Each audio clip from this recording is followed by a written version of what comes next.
ॐ श्रीमन्महागणाधिपतये नमः।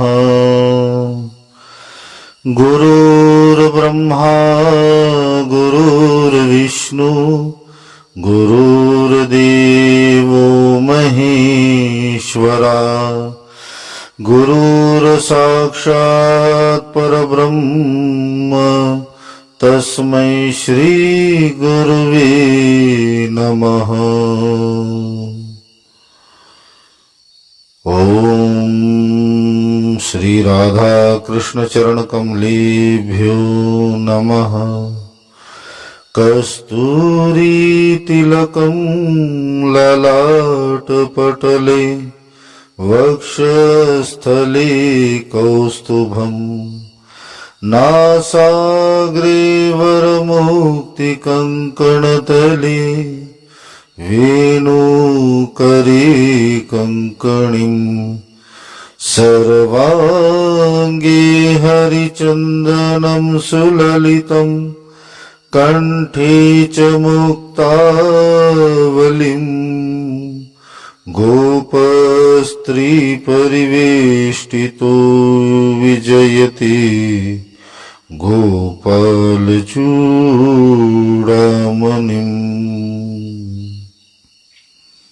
सभी श्रोताओं को ओम नमो नारायण। गोपी गीत की चर्चा की श्रृंखला में अब तक हमने 14 श्लोकों की चर्चा की। तो अब तक गोपियों ने भगवान श्री कृष्ण को प्राप्त करने के इस गोपी गीत में कई साधन बताए हैं। गोपियां ये प्रेम भक्ति मार्ग की सर्वोत्तम आचार्या हैं। इनके गोपी गीत में हम जनमानस के लिए, भगवान के प्रेमी जनों के लिए, रसिकों के लिए गोपियों ने कृष्ण प्राप्ति के साधन बताए हैं। ये लीलाएं हम तक प्रेम रस पहुंचाने के लिए और किस प्रकार हम निकुंज एवं श्री राधा कृष्ण जी की कृपा प्राप्त कर सकते हैं, ये विधियां गोपी गीत में बताई। प्रथम तो गोपी गीत में गोपियों ने क्या कहा कि अशुल्क दासिका, कि गोपियां क्या है कि अशुल्क दासिका है, बिना मोल की चेलियां हैं। हम जब भी भगवान के श्री विग्रह का दर्शन करने जाते हैं, तीर्थों में जाते हैं, भगवान की शरण में जाते, प्रार्थना करते हैं, तो हमारे प्रार्थनाओं में केवल और केवल भौतिक सुखों की कामना ही होती है कि भगवान जी हमें ये दे दो, वो दे दो, सुख शांति दो।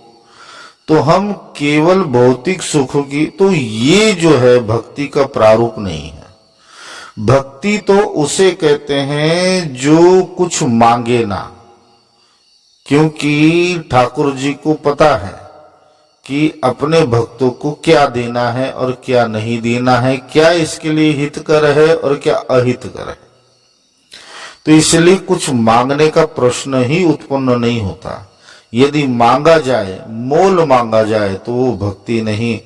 तो गोपियों का प्रथम उपदेश क्या है कि यदि कृष्ण को प्राप्त करना है, यदि प्रेम भक्ति का आस्वादन लेना है, यदि निकुंज की भक्ति करनी है, श्री जी और श्री किशोरी जी और श्री कृष्ण जी, युगल किशोर जी का दर्शन करना है, उनकी कृपा प्राप्त करनी है, तो सर्वप्रथम उनके अशुल्क दासी का अशुल्क दास बन जाओ, कि बिना जो है मोल की चेली। फिर कहा अब जब दासत्व ग्रहण कर लिया, अब यहाँ भगवान का शुरू शुरू में साक्षात अनुभव तो होता नहीं, तो भगवान का अनुभव करने के लिए, निकट अनुभव करने के लिए क्या करना है? भगवान की कथाओं का आश्रय लेना है। और भागवत में लिखा है, भागवत भगवान की कथाएं क्या है? तेनेव वांगमयी मूर्ति, भगवान का साक्षात स्वरूप है। भगवान की ये कथाएं साक्षात स्वरूप है। हम जब कथाओं का श्रवण करते हैं और वो कथाएं हमारे श्रवण पुटों से भीतर जाती है, तो ये नहीं सोचना चाहिए कि हम कथा सुन रहे, कोई शब्द भीतर जा रहे, शब्द नहीं जा रहे। उस कथाओं के माध्यम से कृष्ण ही हमारे कर्ण छिद्र से हमारे भीतर प्रवेश करते हैं। तो दूसरा साधन गोपियों ने बताया कि तव कथामृतम तप्त जीवनम, तो जो तप्त है, जो जीवन के ताप है, त्रिताप है, उन त्रितापों का शमन करने वाली भगवत कथाएं हैं।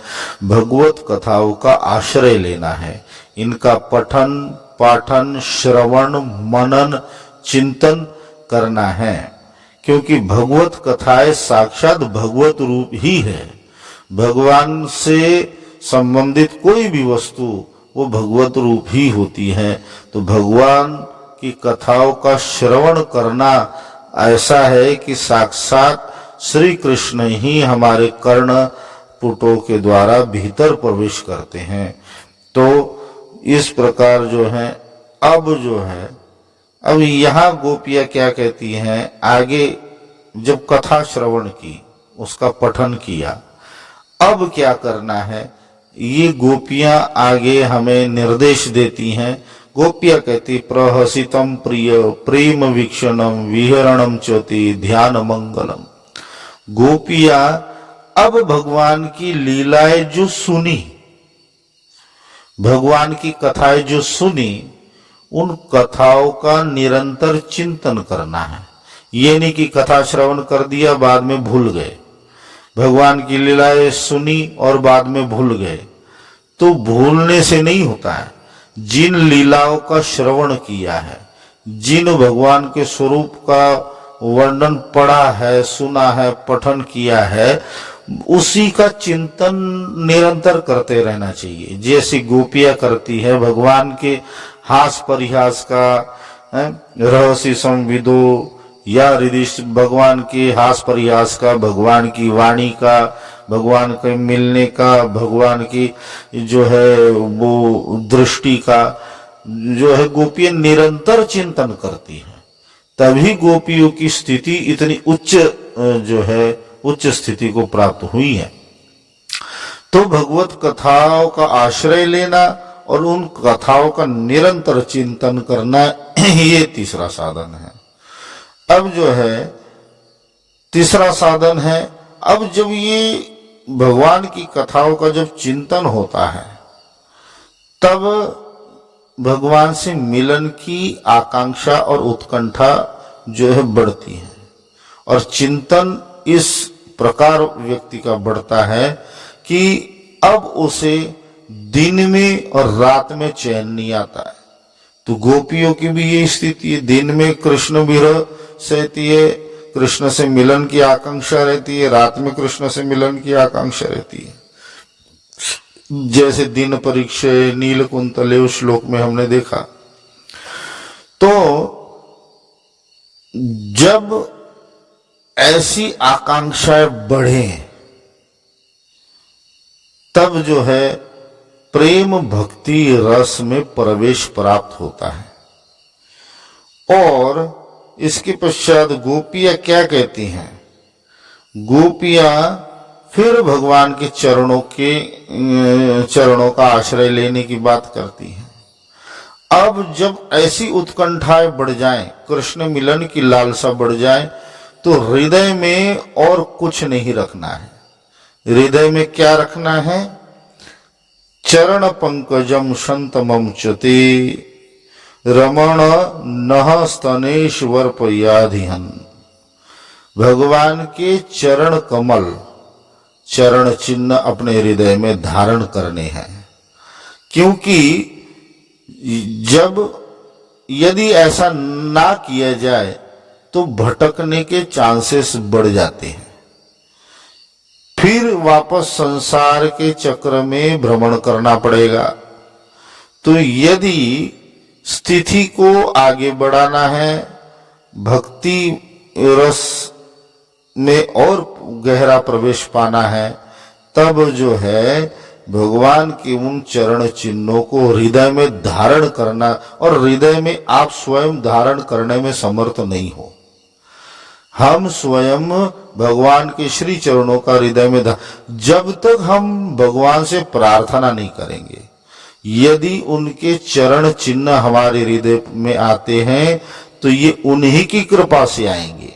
तो इसलिए उन्हीं से ये प्रार्थना करनी कि हे गोविंद, हे प्यारे, अपने जो है चरण चिन्ह हमारे हृदय पे स्थापित करो।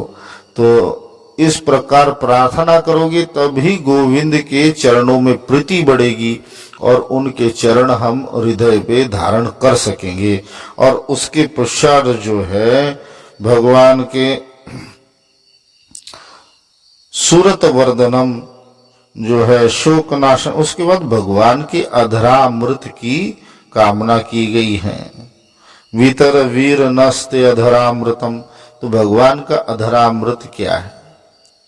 अधरामृत भगवान के होठों से प्रकट हुई जो है भगवान की शब्द है, जैसे श्रीमद् भगवद गीता है।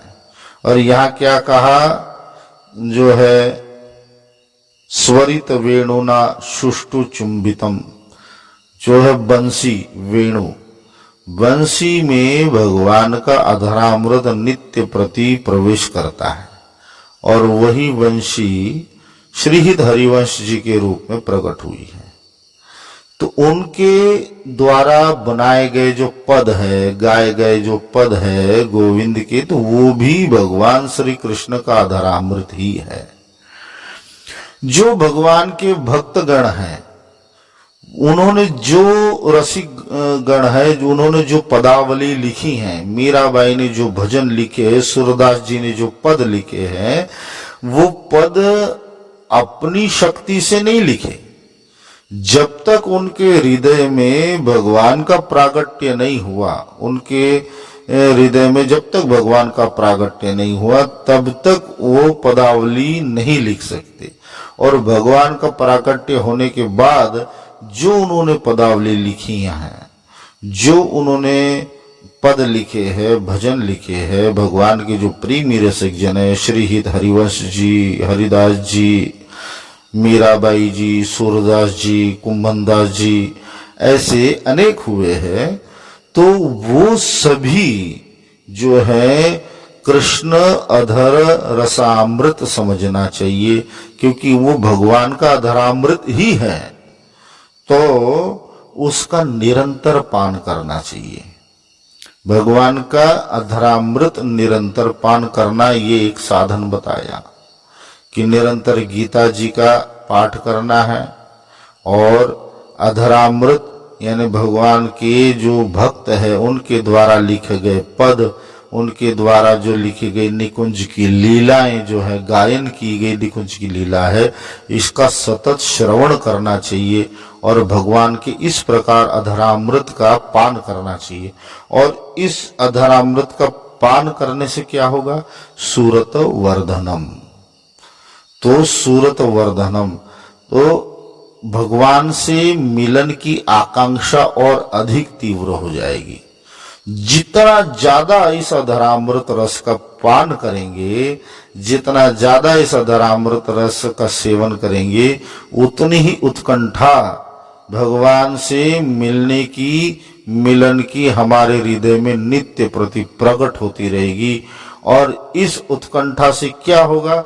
अब ये उत्कंठा इस प्रकार बढ़ जाएगी कि अब जो है जो स्थिति साधक की होती होगी, साधक को फिर कुछ छोड़ना नहीं पड़ेगा, अपने आप सब कुछ छूट जाएगा। इतर राग विस्मारणम, जब ऐसे भगवान के रसामृत अधरामृत का नित्य पान करेंगे, तो जब जो भी जीवधारी देहधारी इसका पान करेगा, तब उसे अपनी वासनाएं छोड़ना नहीं पड़ेगा, उसे अपनी इच्छाओं का परित्याग नहीं करना पड़ेगा, वो स्वयं पूर्ण काम हो जाएगा। अब उसे कोई कामना नहीं रहेगी, कोई राग नहीं रहेगा, कोई इच्छाएं, कोई लोभ नहीं रहेगा, लोक लज्जा तक की उसे चिंता नहीं रहेगी। मीराबाई नाचती थी जब, तब उसे लोक लज्जा का ध्यान नहीं होता था।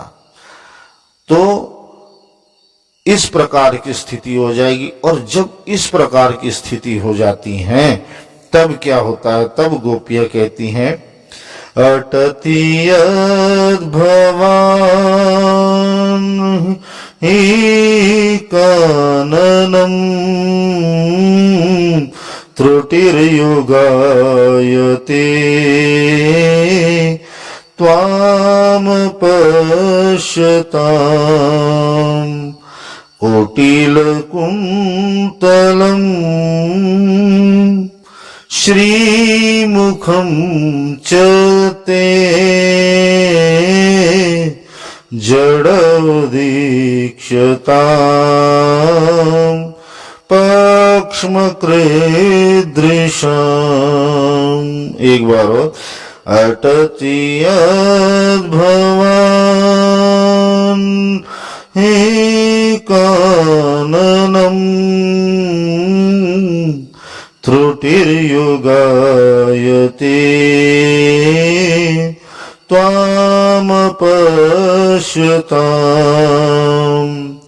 कोटिलकुन्तलम् श्रीमुखं च ते जडोदीक्ष्यताम् पक्ष्मकृदृशम्। गोपियां कहती हैं, प्यारे, दिन के समय जब तुम वन में विहार करने के लिए चले जाते हो, तब तुम्हें देखे बिना हमारे लिए एक एक क्षण युग के समान हो जाता है। और जब तुम संध्या के समय लौटते हो, तब घुंघराली अलकों से युक्त तुम्हारा परम सुंदर मुखारविंद हम देखती हैं। उस समय पलकों का गिरना हमारे लिए भार हो जाता है और ऐसा जान पड़ता है कि इन नेत्रों को, पलकों को बनाने वाला विधाता मूर्ख है। तो यहाँ गोपियां यही कहती, गोपियों का फिर मिलन की उत्कंठा इतनी तीव्र हो जाती है कि अब जो है गोविंद से मिलन के बिना ये जो साधन जो वर्णित किए हैं, इन साधनों के ऊपर ये जब साधक चलता है, तब मिलन की उत्कंठा इतनी तीव्र हो जाती है गोविंद को देखने की, अब जीवन में कुछ उसे देखना ही नहीं रहता। श्री सूरदास जी को के ऊपर जब श्री जी की कृपा हुई, तब ठाकुर जी ने नेत्र दिए। अंतिम समय की बात है, ठाकुर जी ने नेत्र दिए और उन नेत्रों को प्राप्त करने के पश्चात सूरदास जी ने साक्षात ठाकुर जी का और श्री जी का दर्शन किया। और दर्शन होने के पश्चात ठाकुर जी ने कहा कि मांगो, तुम क्या मांगते हो? तो सूरदास जी ने कहा कि हे गोविंद, यदि आप मुझे कुछ देना ही चाहते हो तो अब ये नेत्र वापस ले लो। क्यों? क्योंकि जब आपको इन नेत्रों ने देख लिया, अब संसार में कुछ और देखने के लिए बचा ही नहीं, कुछ और देखने की कामना ही नहीं। तब जब ऐसी स्थिति में भक्त पहुंच जाता है, तब उसके हृदय का यही भाव रहता है, एक एक क्षण। और यहां कहा है, अटति यद भवान ही काननम, जब आप वन में गोचारण करने के लिए जाते हो और हम आपको देखती हैं, तो जो है उस समय जो आपको देखे बिना जो दिन भर हमारा समय गुजरता है, उस समय कैसा है? त्रुटि कहते हैं एक क्षण का 27वां जो भाग होता है, एक क्षण होता है, एक क्षण में जो 27वां भाग होता है उसे कहते हैं त्रुटि। तो कहती हैं कि हमारा वो त्रुटि भी जो है एक एक युग के समान हमारा व्यतीत होता है। हम ही जानती हैं कि आपके विरह में जो है किस प्रकार हम पूरा वो दिन गुजारती हैं, पूरा दिन व्यतीत करती हैं, इसी आशा में कि कब आपके पुनः दर्शन होंगे और आपके मुख कमल का सुंदर दर्शन करने के लिए जैसे युगों का इंतजार हमने किया है। और जब आप शाम को आते, कुटिल कुंतलम, जो आपकी ये कुटिल कुंतल है, ये जो काले घुंघराले बाल है, ये आपके जब आगे आते हैं, लटें आगे आती हैं और उसके द्वारा आपका जो चेहरा ढका रहता है, वो दृश्य इतना मनोरम रहता है कि हम तो बस देखकर स्तब्ध हो जाती हैं, देखकर हम स्तब्ध हो जाती हैं। परंतु जब हम आपका वो सौंदर्य देखती हैं, तब जो पलके हमारी गिरती है, वो पलके गिरना भी हमारे लिए असहाय है। हमारे मन में आता है कि ये विधाता जिन्होंने ये पलके बनाई, ये मूर्खता क्यों की। तो एक पलक गिरने तक का जो समय है, उतने देर भी यदि हम आपको ना देखें तो हमारी उत्कंठा इतनी तीव्र हो जाती है, जो हमें बहुत अधिक पीड़ा होती है। और अभी तो आप हमें छोड़कर चले गए, तो आप सोचो कि आपको देखे बिना जब ऐसी हमारी दशा होती है, एक एक त्रुटि एक एक युग के समान व्यतीत होती है। आपको जब देखती हैं तो पलके का गिरना भी हम सहन नहीं कर सकती। तो और आप मध्य रास में मिलन की इच्छा प्रकट करके, मिलन की आकांक्षा हमारे हृदय में प्रकट करके आप मध्य रास में हमें छोड़कर चले गए। हमारी हृदय की क्या दशा हो गई होगी, ये आप भली प्रकार जानते हो। तो गोपियां इस प्रकार कहती हैं भगवान से, हमें तो अब ऐसे लगने लगा है कि हमारा मानो भाग्य ही खराब है कि इतनी प्रतीक्षा के पश्चात, इतना कुछ सहने के पश्चात आपसे मिलन का योग बना। और आपसे जब मिलन का योग बना और जब मिलन होने लगा, तब आप ही हमें छोड़कर चले गए। आपको जब हम देखती हैं, हमारी पलकें झुक जाती हैं। तो इस प्रकार की विरह वेदना हमें सहनी पड़ रही है। तो ऐसा लगता है कि हमारा भाग्य ही खराब है, हम ये है दुर्भाग्य है। तो जब ऐसे ऐसे साधनों से भक्त गुजरता है,